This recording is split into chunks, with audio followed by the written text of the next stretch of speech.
More. Let's cross directly to the German capital to speak with Nick Spicer. Nick, firstly, let's talk about the winners and the Greens recording those massive gains.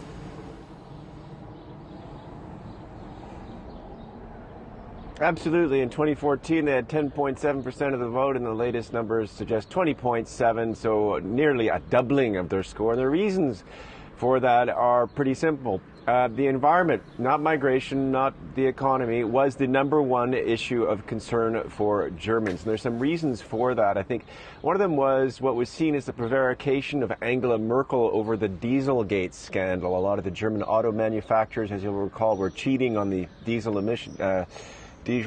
pollution test. There was some prevarication as well. It was seen on the switch away from brown coal. Even though Germany has this sort of energy U-turn to renewables, people want things to go faster. We've had these Fridays for the Future demonstrations of school children skipping school on Friday to save the planet. So the Greens really plugged into that, and I think that's a reason why they were able to perform so well. Lots of celebrations. They're the number 2 party in Germany, as you have said. That doesn't have any national political consequences right now, but it could well do in the future.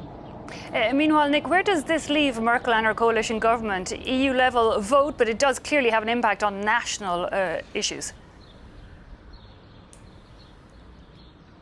It does as well. These are the worst scores for both parties since World War II.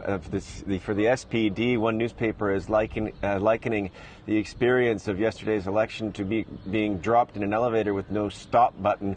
Another newspaper is saying that the leader of the SPD, Andrea Nahles, has become Germany's Theresa May. So it feels a bit catastrophic. And moreover, they've lost Bremen. There was a regional election yesterday, which is a city-state they've governed for 73 years. That's gone. It's gone to the Christian Democratic Union. And I think social democratic leaders have said themselves, look, we missed the vote. We didn't realize that the environment was a big issue that people care about. I think what is also weighing on people's minds is that they've been in 3 of the past 4 coalition governments with Angela Merkel, who's done a pretty good job of stealing their best ideas, minimum wage, many other ideas, making them her own and sort of getting all the credit and the international prestige. And they've just been punished in the polls for that.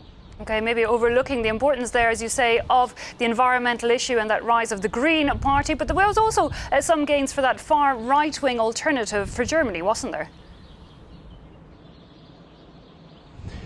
There was. I think we need to kind of push pause on the numbers, though, because in 2014, when they competed for the first time, they were all about leaving the euro. And in 2015, the migration crisis struck, and that became their issue. So the results are slightly different. They've gone up a little bit, but they've gone down from the last federal election. And I think that's what we really need to pay attention to. The AfD has gone up a tiny bit, if you will, but it's worth pointing out that they're considered politically toxic. No one will form a coalition government with them in Germany.